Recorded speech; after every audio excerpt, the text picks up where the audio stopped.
Assalamualaikum warahmatullahi ta'ala wabarakatuh. Waalaikumsalam warahmatullahi wabarakatuh.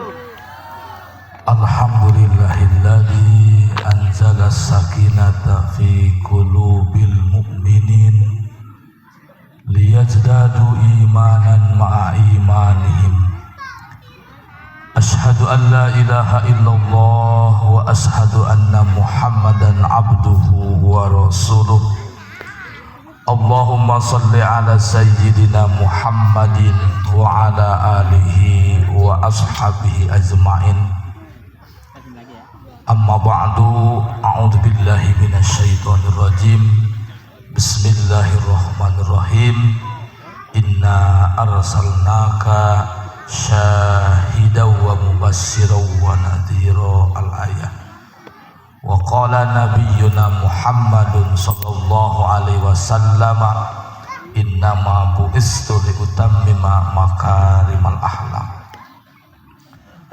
Hadratul kurama ashabal fadilah, segenap alim ulama, tokoh masyarakat, wabil khusus yang kita hormati Ketua DKM Masjid At-Taqwa Bapak Ustadz Bambang beserta jajarannya, Bapak Kepala Desa Sukasari yang diwakili oleh Bapak Romli.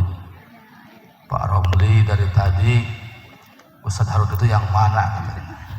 Ustadz Harun itu ada dua ya Pak ya. Yang satu yang di masjid Pak, yang kedua saya, tapi insya Allah lah dengan saya insya Allah ya.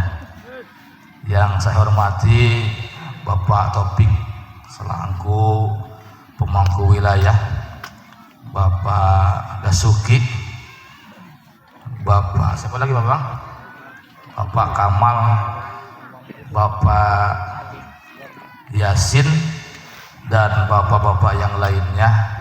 Mohon maaf para ketua RT se-Perumahan Telaga Harmoni, tak lupa teman saya Ketua RW Telaga Harmoni Pak Rory. Beliau sering main ke tetangga saya, sering main itu Pak, apa namanya, organ. Saya juga senang, cuman malu aja kalau megang gitu kan.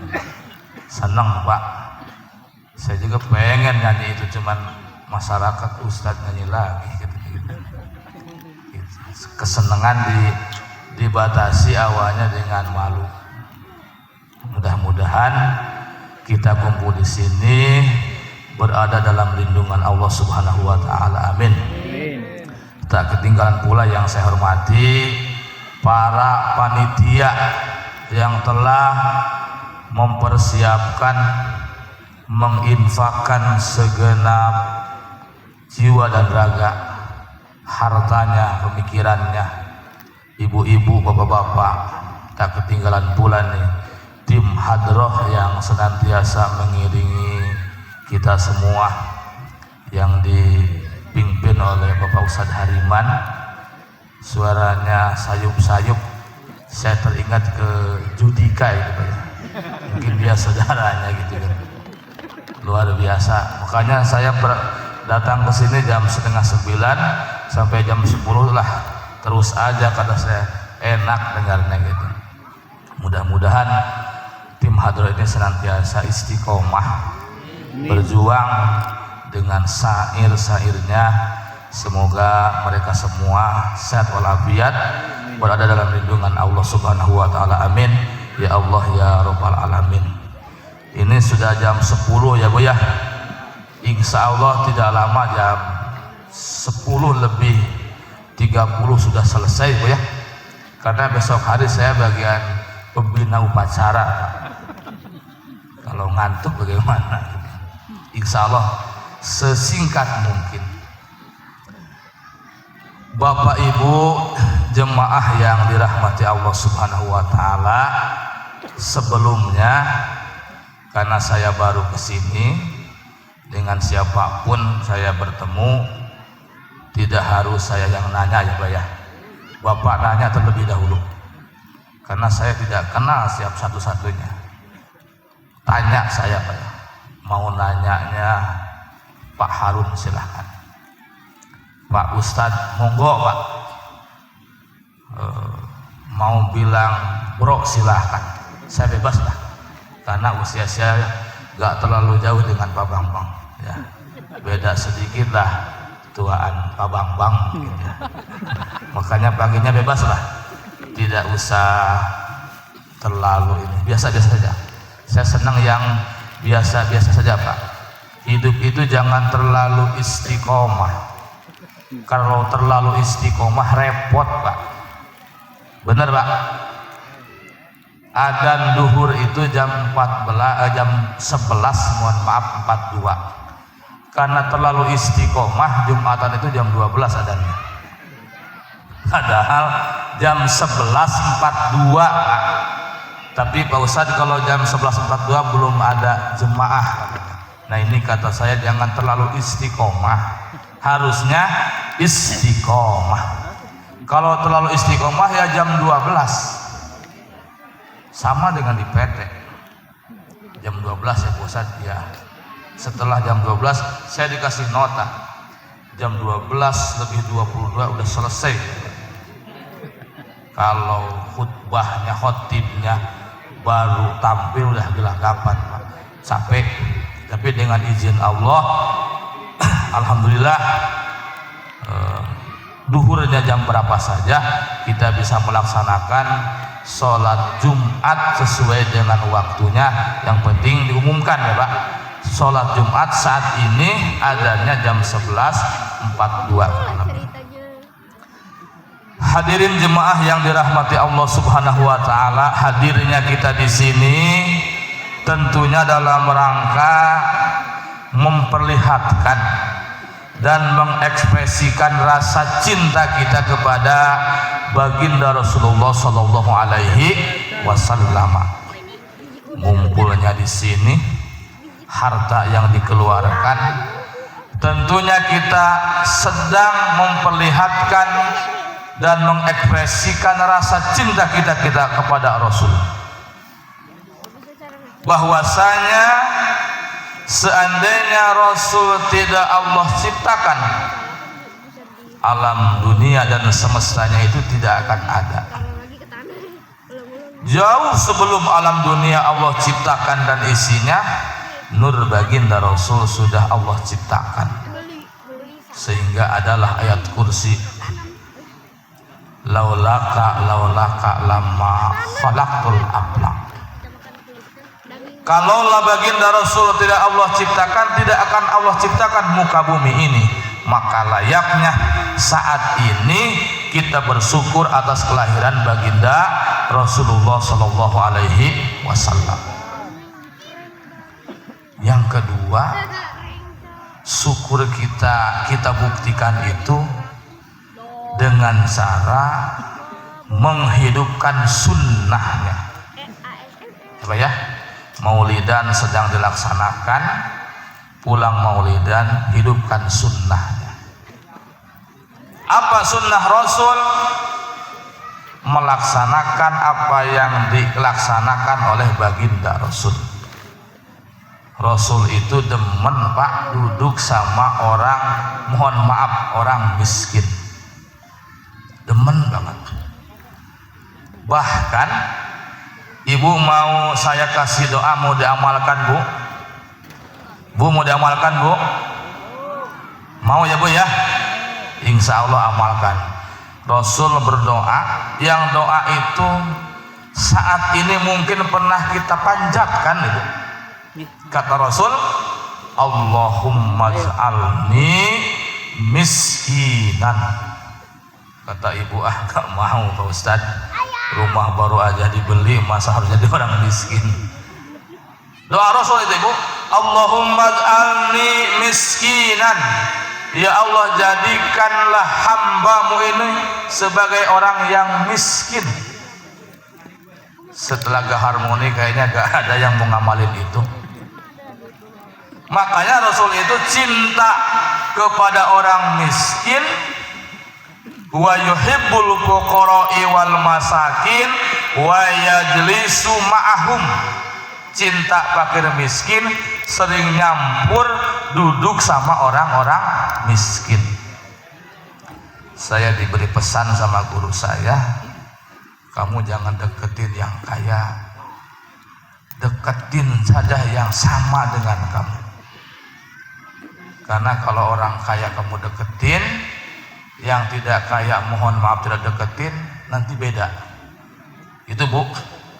Jadi Ustadz itu harus masuk ke semua rumah Pak. Pak Ustadz sering nongkrongnya di gang belakang. Pak Romli tahu. Kata gang ke-7 itu, Pak Ustadz udah gak mau mampir ya ke gang ke-7 katanya. Padahal bukan begitu. Oh berarti saya tidak boleh duduk di satu tempat, harus keliling ke setiap rumah-rumah warga. Tidak boleh. Wa yajlisu ma'hum, Rasul sering duduk dengan orang-orang miskin. Akhlak Rasul itu luar biasa mulia, sehingga Sayyidina Husain bin Ali bertanya kepada Sayyidina Ali karramallahu wajhah, bagaimana akhlak kakekku yang sebenarnya. Ini cucunya Pak, cucu baginda Rasul Sayyidina Husain bin Ali bertanya kepada bapaknya, bagaimana akhlak baginda Rasul, bagaimana akhlak kakekku. Sayyidina Ali menjawab, di antara akhlak kakekmu itu nak, yang pertama Rasul itu mempunyai akhlak daimal bisri, senang membuat orang lain senang, nyenengin orang Pak. Rasul itu kalau berkumpul dengan sahabatnya, sahabat menunggu kapan lagi mau bertemu dengan Rasul, berkumpul dengan Rasul. Jangan sampai bubarlah, kapan berkumpul lagi dengan Rasul, nyenengin orang. Idealnya setiap manusia pasti ingin mendapatkan pelayanan yang baik ya Pak ya, pasti Pak. Bapak coba senengin istrinya masing-masing, ibu coba senengin suaminya masing-masing ya Bu ya.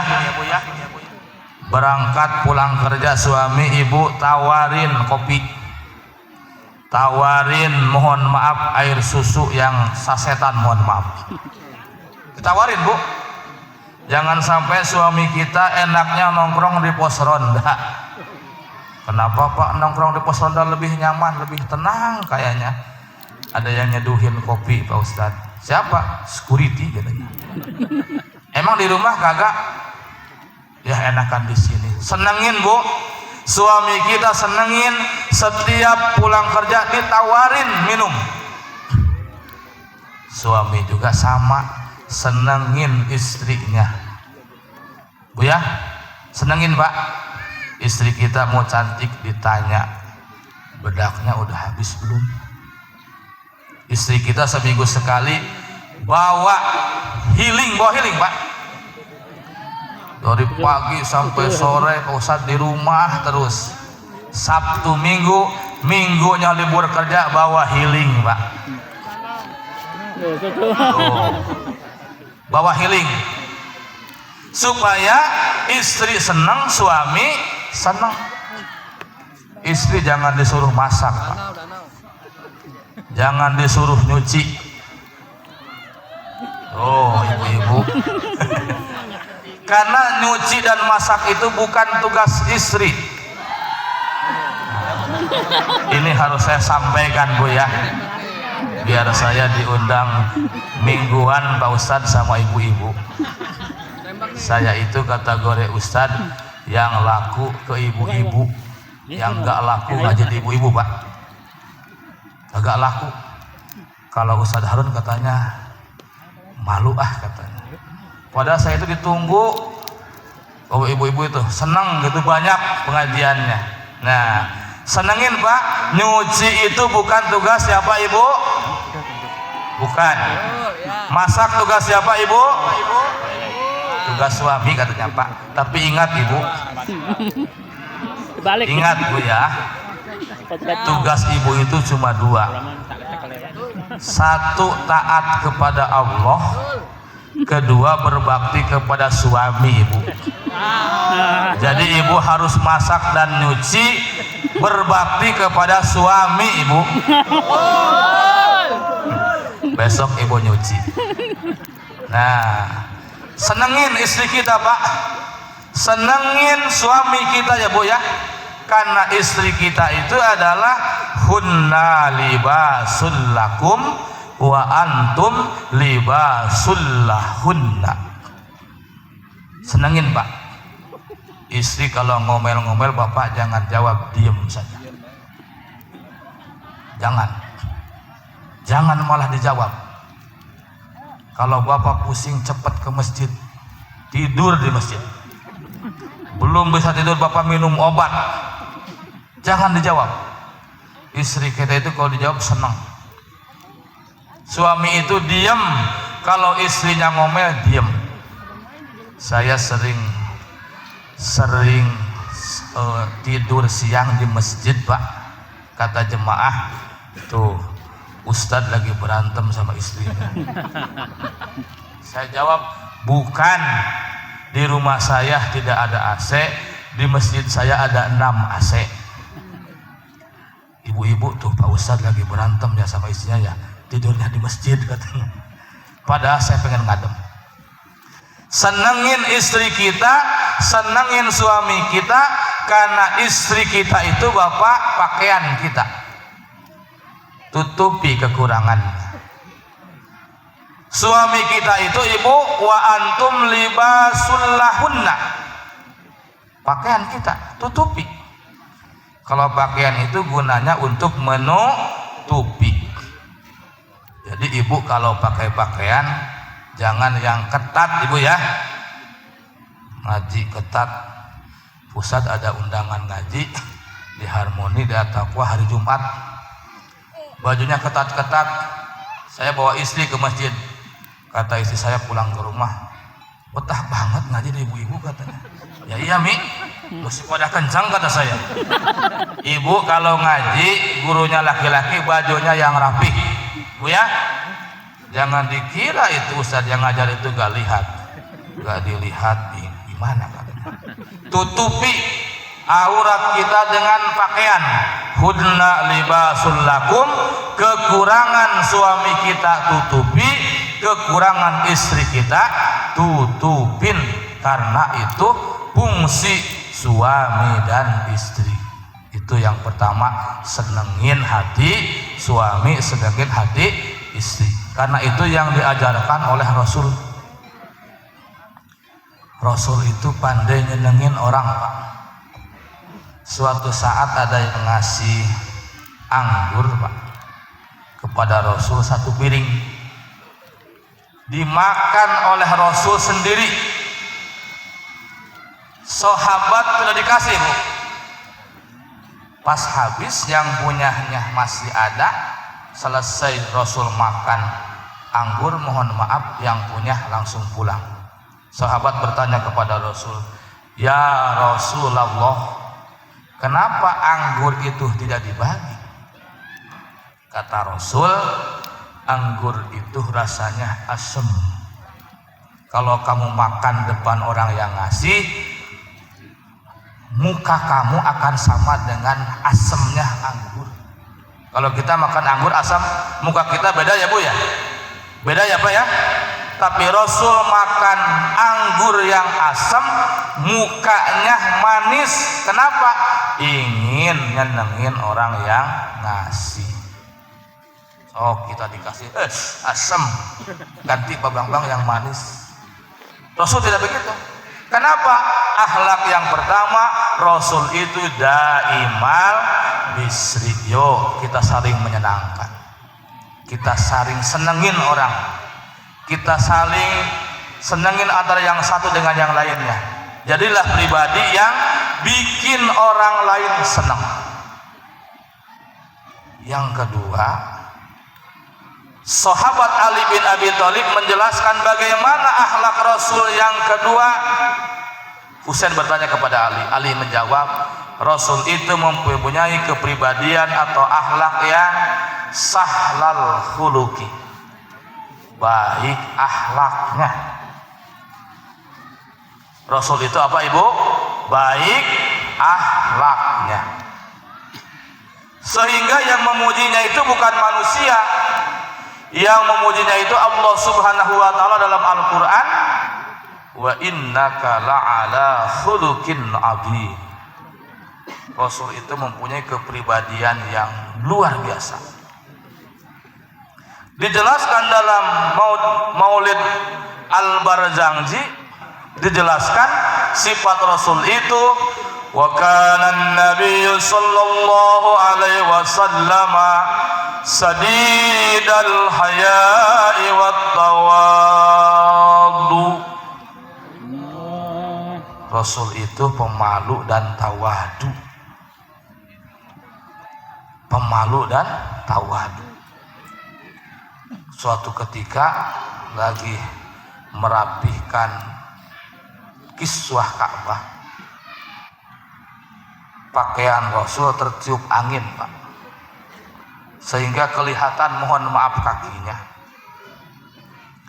Rasul mukanya langsung pucet, kelihatan kakinya Pak, pemalu. Wat tawadu, rendah hati, tidak sombong. Kalau boleh sombong, Rasul itu yang paling boleh Pak. Rasul jadi pimpinan, Rasul jadi raja, Rasul jadi orang yang hebat dalam rumah tangga.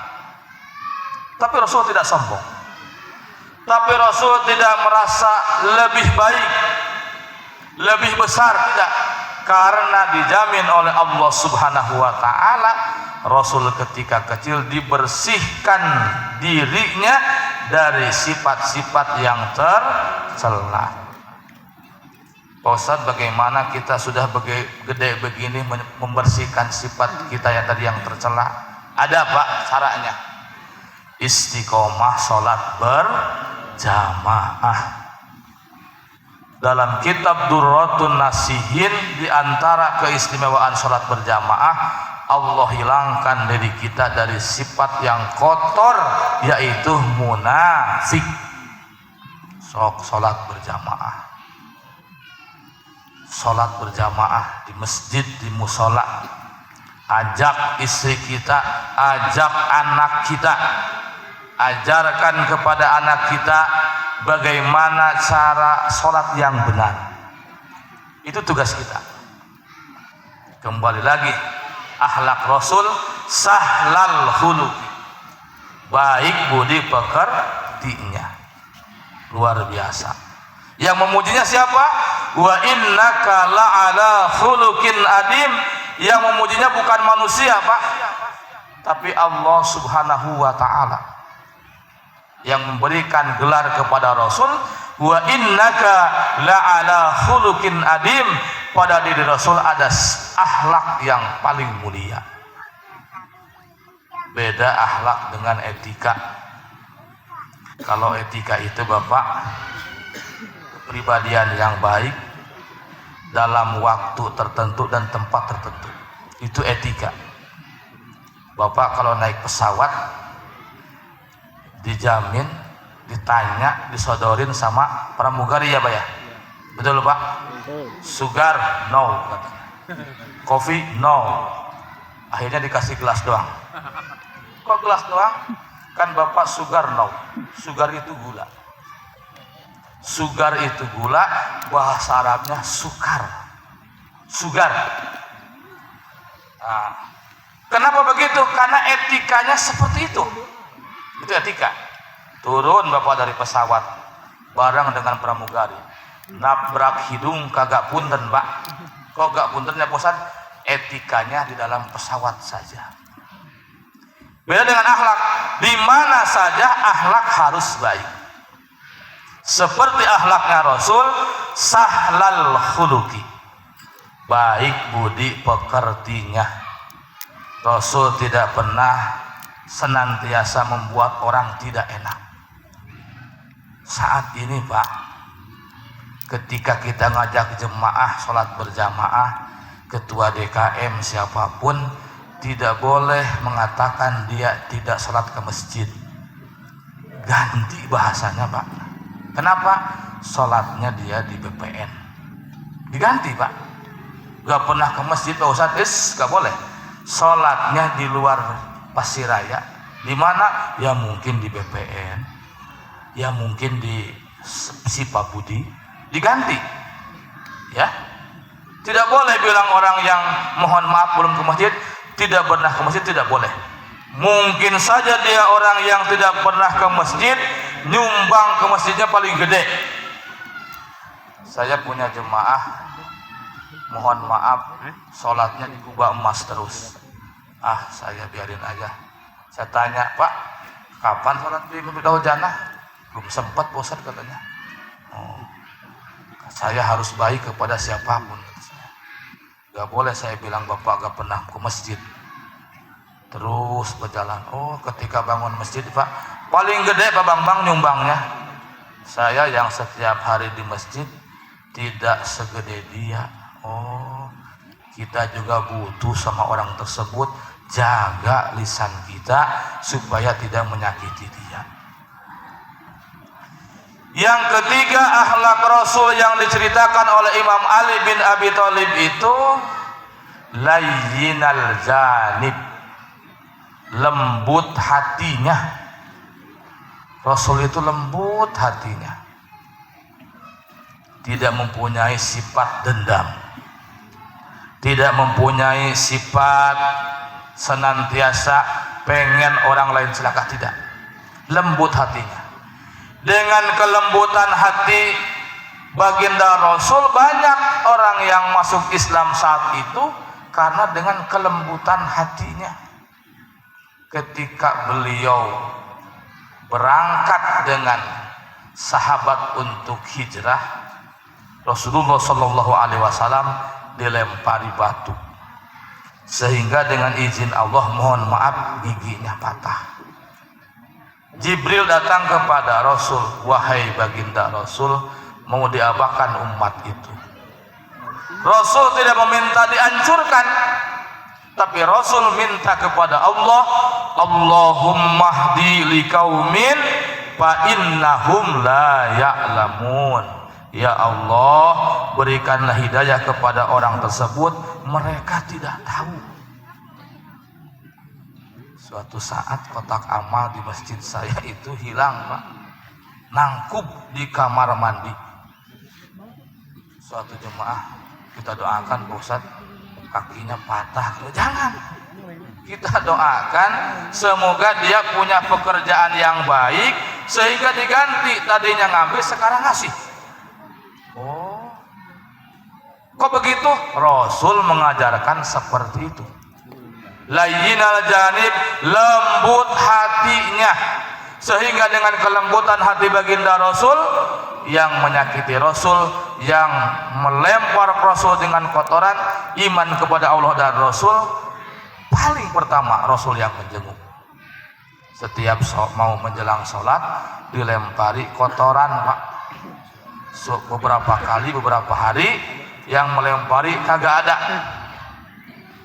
Katanya sakit, dicari rumahnya. Rasul pulang ke rumah mencari makanan kepada Sayyidatuna Aisyah radhiyallahu anha, ada makanan dibawa kepada orang yang sakit. Itu tandanya kalau jenguk orang yang sakit harus bawa tentengan. Ini jenguk ke Amanda, apa yang dirasa Pak? Kagak ada yang dirasa katanya. Kok begitu? Lu kagak bawa jeruk-jeruk acan, bawa tentengan Pak. Mana Ustaz hadisnya? Mana contohnya? Rasul menjenguk orang yang sakit yang melampari kotor bawa roti khubzun. Itu tandanya kita ketika jenguk bawa tentengan. Ya, itu hadis fi'li. Kalau tidak ada hadisnya, seandainya mohon maaf, kok bawa itu? Itu hadis fi'li. Bagaimana kita ikuti? Sahabat memakan dop, bukan bayawak yang dikaidi kita, bukan. Rasul membiarkan, itu hadis takriri. Tapi bukan bayawak yang digot kita, bukan. Lebaran kemarin jemaah kagak pulang sebagian. Ada biawak Pak, dimasak ke sate, diposting. Setelah habis bertanya, Pak Ustadz ini bagaimana hukumnya biawak? Ya, halal kalau gak dimakan. Ini udah dimakan, ya jangan sekali-kali lagi. Sebut haram udah masuk itu Pak. Jangan sekali-kali lagi. Ya udah masuk, mau digoreng lagi. Artinya bagaimana Ustaz? Kagak boleh dikonsumsi. Kenapa? Dia hidup di darat dan di air. Hewan yang hidup di dua alam tidak boleh dikonsumsi. Mana saja yang hidup di dua alam. Yang hidup di air halal meskipun tidak disembelih. Ibu beli ikan mas ke pasar masih hidup gelepok-gelepok, pulang ke rumah mati, jangan dibuang, dibersihkan, goreng. Ikan itu sama jarod itu halal meskipun mohon maaf jadi bangkai. As-samak wal jarod itu halal. Kalau bahasa Sunda nanti Pak Romli, simut. Simut itu apa bahasa Indonesianya? Apa? Itu ibu pinter belalang. Belalang dan ikan halal Pak, meskipun mati. Silahkan dikonsumsi. Bagaimana kalau masih hidup Pak Ustaz? Luar biasa. Nah, Rasul mempunyai kepribadian yang tadi adalah layyinal janib, lembut hatinya. Dengan kelembutan hati baginda Rasul banyak yang beriman karena akhlaknya luar biasa. Yang benci malah dideketin. Masya Allah. Makanya doa ulama-ulama terdahulu, ya Allah berikanlah saya cinta kepada orang yang membenci. Jangan dibalas dengan kebencian, balas dengan kebaikan. Karena di setiap orang yang tidak baik, mohon maaf, ada kebaikannya. Setiap orang yang baik ada kekurangannya. Oleh sebab itu, balas kebencian orang lain dengan kebaikan, seperti baginda Rasul membalas orang yang melempar kotoran dengan kebaikan. Karena pada diri Rasul ada sifat atau akhlak layyinal janib, lembut hatinya. Itu yang ketiga. Yang keempat, Sayyidina Ali bin Abi Thalib menjelaskan kepada Sayyidina Husain, akhlak Rasul itu yang keempat, mohon maaf, laiban, tidak pernah mencaci, tidak pernah mencaci. Orang lain salah kagak boleh dicaci. Orang lain salah, mohon maaf, kagak pernah dipermalukan. Bismillah. Sayyidina Ali bin Abi Thalib termasuk sahabat yang pandai dalam berduel. Sahabat yang manapun kalah sama Sayyidina Ali. Sehingga Sayyidina Ali mempunyai pemahaman, pemikiran saya paling hebat. Rasul ingin memberikan didikan kepada Sayyidina Ali. Ali, esok hari ada yang menunggu kamu di gunung sana ketika waktu duha. Ternyata esok harinya ada, Pak. Orang yang memakai pakaian serba hitam, memakai tutup wajah, berdua dengan Sayyidina Ali. 3 kali jurus Sayyidina Ali tidak bisa bangun lagi. Ternyata setelah dibuka tutup mukanya baginda Rasul. Kenapa Rasul memberi contoh seperti itu? Rasul ingin mengajarkan kepada umatnya, mendidik manusia itu tanpa mempermalukan orang tersebut. Dididik Sayyidina Ali supaya tidak sombong di luar orang lain. Tidak ada yang tahu bahwa Sayyidina Ali itu kalah. Jadi ajarin anak kita, ajarin jemaah kita, kekurangan yang dibenerin, dipanggil, Pak. Jangan di hadapan orang banyak. Bapak ini kagak ini, jangan. Panggil ke dalam masjid, Pak. Mohon maaf, Pak, tadi sholat Bapak itu tidak sah. Kenapa, Pak? Di kakinya ada kotoran. Tidak boleh di depan orang banyak. Bapak sholatnya tidak sah, ulangi lagi. Kenapa ada? Jangan malu. Bawa ke ruangan, sok diajarkan. Supaya apa? Didikannya ada, dianya tidak malu. Itu yang disontohkan oleh Rasul. Dipanggil orangnya, duduk berdua, baru itu dibenahi. Kalau ditunjuk di hadapan orang banyak, bukan membenahi, apa? Mempermalukan. Kenapa? Rasul mempunyai sifat la syahin, tidak aibin, tidak pernah mencaci. Mohon maaf, ada orang yang salah tidak dicaci. Ada orang yang tidak salat berjamaah, Pak, Rasul tidak pernah marah. Ada orang yang senantiasa tidak mengikuti dia, tidak salah. Saya mempunyai teman di Cilamaya, masjidnya segede masjid Pasiraya. Di pinggirnya sawah, Pak. Dia Jumatan, faya ayyuhal hadirun. Dia traktor. Kata saya, astagfirullahaladzim. Kamu itu gak diajarin? Kata dia, diajarin dengan lemah lembut. Kenapa? Karena Rasul la aiban, tidak pernah mencaci, tidak pernah menyalahkan orang. Semakin tinggi ilmu kita, semakin kelihatan kebenaran orang lain. Semakin tinggi hebat makrifat kita, semakin tidak kelihatan kesalahan orang lain.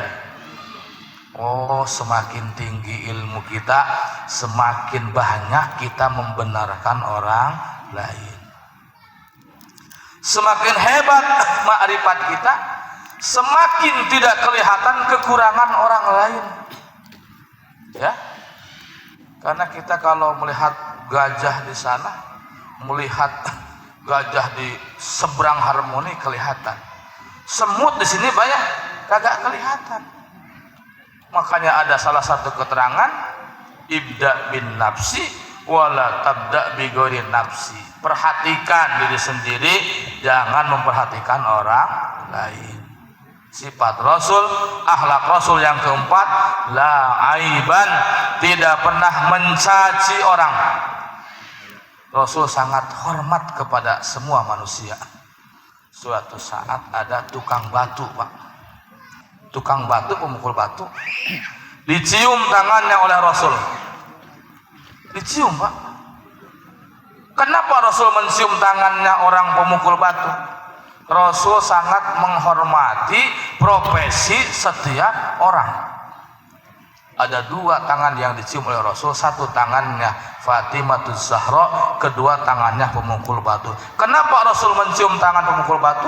Rasul sangat menghormati, menghargai profesi seseorang. Oh, itu mentang-mentang tukang pulung, mohon maaf. Mungkin di hadapan Allah lebih baik daripada kita.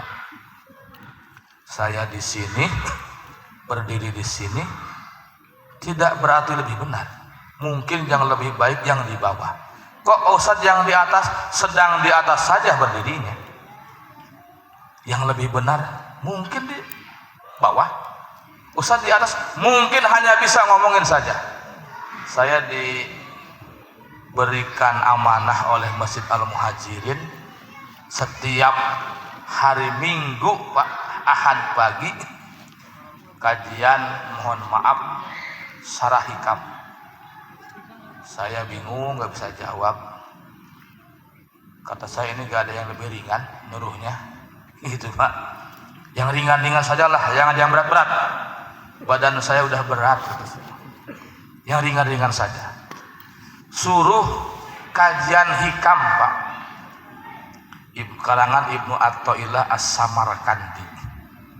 Kata saya baca hikam nanti kepribadian saya habis dengan apa yang saya omongin.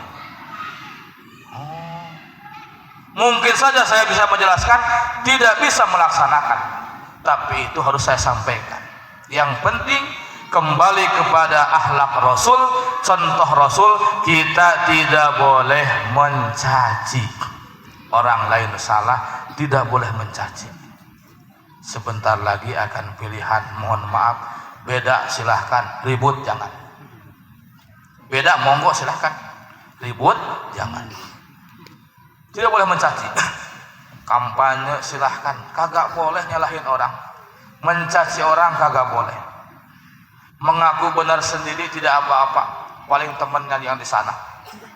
Temennya setan merasa benar. Yang kagak boleh menyalahkan, mencaci orang lain karena tidak diajarkan oleh baginda Rasulullah sallallahu alaihi wasallam, seperti yang dijelaskan oleh Sayyidina Ali bin Abi Thalib kepada Sayyidina Husain. Yang kelima, yang terakhir, sudah setengah 11. Yang terakhir, akhlak Rasul itu la syahin. Rasul tidak pelit, ya. Rasul tidak bakhil. Ketika Rasul nyuruh sedekah, dialah yang paling pertama sedekah. Ketika Rasul menyuruh melaksanakan kegiatan sosial, menyantuni anak yatim, dia yang paling pertama. Suatu saat sholat subuh berjamaah, Assalamualaikum, selesai sholat, Rasul buru-buru pulang. Kenapa pulang ya Rasul? Di rumah saya ada 2 dirham belum disedekahkan Pak. Rasul buru-buru pulang.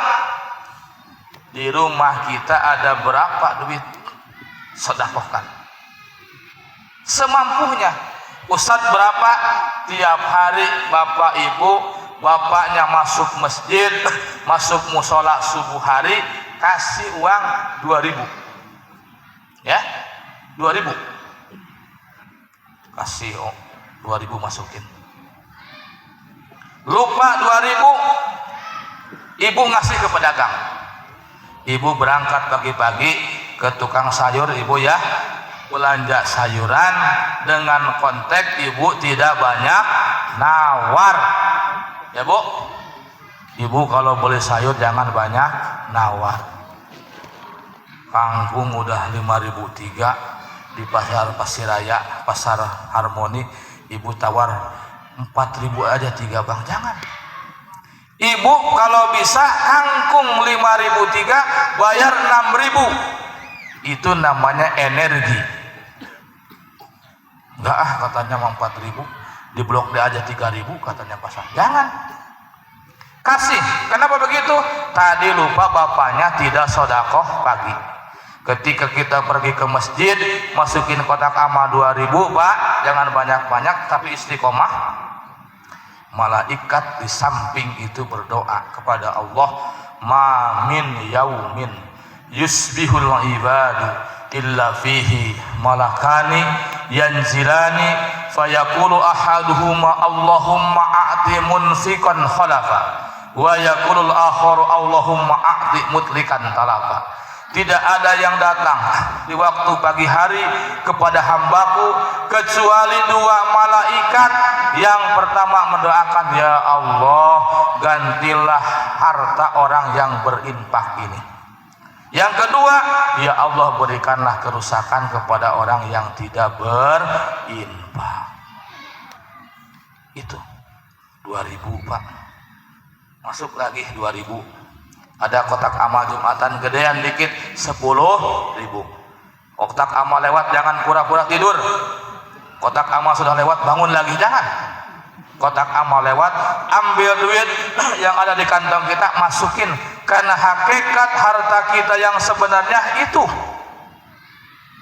Kita kalau beli rokok 35.000 misalkan Pak, gak sayang. Tapi kalau kotak amal masukin, tangan kita itu gemeteran, tahu isinya itu. Jepit, oh salah ini, jepit lagi, salah juga, keluar yang 2000, jangan. Hakikat harta kita yang sebenarnya yang kita belanjakan untuk infak, sedekah ke masjid, yang kita belanjakan untuk acara Maulid Rasul, yang kita infakkan untuk pembangunan jalan, yang kita berikan untuk menyantuni anak yatim. Karena korupsi itu bukan mengambil harta orang lain saja. Korupsi itu menahan harta kita yang ada pada diri kita tidak diberikan kepada orang lain, itu juga korupsi. Karena Rasul menganjurkan kepada kita untuk bersedekah dengan akhlak Rasul, la syahin, Rasul tidak pelit. Dalam bahasa Arab pelit itu ada dua, satu bahil, kedua syuh. Kalau bahil itu Pak, pelit untuk orang lain, tidak untuk dirinya. Besok setelah Maulidan kita healing ke Sukamakmur. Kata panitia, Bapak bawa jeruk, Bapak bawa ini, bawa ini. Dia bawa jeruk 3 buah saja. Itu namanya bahil. Pelit untuk orang lain, tidak untuk dirinya. Kalau pelit untuk orang lain dan dirinya namanya suh, besok Bapak bawa jeruk ya, dia kagak bawa apa-apa. Kok gak bawa Pak? Nanti saya ada di belakang, teman saya juga bawa. Itu pelit. Pelit untuk dirinya, pelit untuk orang lain namanya suh. Sehingga Allah berfirman, barang siapa yang terjaga dirinya dari suh, dia menjadi orang-orang yang bahagia. Korbankan harta kita untuk kepentingan agama, korbankan harta kita untuk pendidikan anak kita Pak. Berikan harta kita untuk kegiatan sosial, ya. Karena yang menemani kita kelak nanti mungkin dengan sedekah kita. Ibnu Qayyim Az-Zawji di antara keistimewaan sedekah, satu, Allah ringankan kita ketika kita berada dalam sakaratil maut. Allah ringankan sakitnya. Yang kedua, Allah temani kita ketika kita berada di alam kubur. Yang ketiga, tanda ibadah kita diterima oleh Allah Subhanahu wa taala dengan rajin bersedekah. Yang keempat, pintu surga Allah buka lebar-lebar bagi orang yang bersedekah. Saya simpulkan 5 sifat, 5 akhlak Nabi yang harus kita teladani kemudian kita ikuti. 1, Rasul senang bikin orang lain senang. Kedua, Rasul baik akhlaknya. Yang ketiga, lembut hatinya. Yang keempat, tidak pernah mencaci. Yang kelima, Rasul tidak pelit. Mudah-mudahan output dari Maulid ini kita bisa melaksanakan akhlak Rasul yang 5 saja dulu kita terapkan dalam kehidupan sehari-hari, sehingga setelah acara Maulid ini kita menjadi pribadi yang baik di hadapan Allah dan Rasulnya, bermanfaat untuk agama nusa dan bangsanya, senantiasa menjaga kerukunan dengan sesama manusia. Itu saja yang bisa saya sampaikan. Tadi saya janji 30 menit saja. Mohon maaf atas segala kekurangan. Yang benar dari Allah, yang salah dari kekurangan saya sendiri. Mohon dibukakan pintu maaf yang sebesar-besarnya. Doa. Marilah kita memohon kepada Allah Subhanahu wa taala, mudah-mudahan harta kita yang kita keluarkan di jalan agama Allah Subhanahu wa taala senantiasa mendapatkan keberkahan dari Allah Subhanahu wa taala. Anak-anak kita Allah jadikan sebagai anak yang solihin dan solihat. Rumah tangga kita Allah jadikan rumah tangga yang sakinah, mawaddah, warahmah. Allah berikan keistiqomahan kepada kita, saudara-saudara kita yang belum bisa hadir saat ini, yang masih belum bisa bersama-sama sholat berjamaah dengan kita.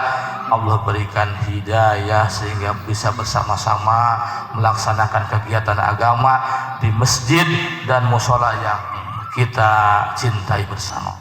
Allahumma salli ala sayyidina Muhammadin wa ala alihi wa ashabihi ajma'in. Alhamdulillahi rabbil alamin, hamdan syakirin, hamdan na'imin, hamdan yuafi ni'amahu wa yukafi'u mazidah. Ya Rabbana lakal hamdu kama yanbaghi li jalali wajhikal karim wa li azimi sultanik. Allahumma salli ala sayyidina Muhammadin salatan tunjina biha min jami'il ahwali wal afat wa taqdilana biha min jami'il hajat wa tutahhiruna biha min jami'is sayyi'at wa tarfa'una biha indaka a'la darajat wa tuballighuna biha aqsal ghayat min jami'il khairati fil hayati wa ba'dal mamat. Allahumma ighfir lana wa liwalidina warhamhum kama rabbawna shighara wa li jami'il muslimina wal muslimat wal mu'minina wal mu'minat al ahya'i minhum wal amwat. Allahumma nawwir qulubana binuri hidayatika kama nawwartal arda binuri samsika. Allahumma ij'alna minas syakirin waj'alna minas sabirin waj'alna min jumlati ibadikal faizin. Allahumma ij'al auladana wa auladatina min jumlati ibadikas sholihin wa la taj'alhum min jumlati ibadikat talihin. Allahumma ij'al jam'an marhuma waj'al tafarruqana min ba'dihim tafarruqan ma'suma. Allahumma kfina bihalalika an haramika wa bi ta'atika an ma'siyatika wa bi fadlika amman siwak. Allahumma inna nas'aluka tuqa wal huda wal afafa wal ghina wal mauta 'alal imani wal islam. Rabbana hab lana min azwajina wa dhurriyyatina qurrata a'yun waj'alna lil muttaqina imama. Rabbana atina fid dunya hasanah wa fil akhirati hasanah wa qina adzabannar. Wa sallallahu ala sayyidina Muhammadin walhamdulillahirabbil alamin. Nas'aluka al-ijabah. Al-Fatihah. A'udzu billahi minasy syaithanir rajim. Bismillahirrahmanirrahim. Alhamdulillahirabbil alamin arrahmanir rahim maliki yaumiddin. Iyyaka na'budu wa iyyaka nasta'in. Ihdinas siratal mustaqim siratal ladzina an'amta 'alaihim ghairil maghdubi 'alaihim waladdallin. Mohon maaf atas segala kekurangan. Sekali lagi yang benar dari Allah, yang salah dari kekurangan saya sendiri.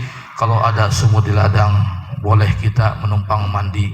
Insya Allah kalau ada umur yang panjang, kita akan bertemu kembali di tahun yang akan datang insya Allah dalam acara Safari Maulid bersama warga Perum Telaga Harmoni Residen. Mohon maaf sekali lagi.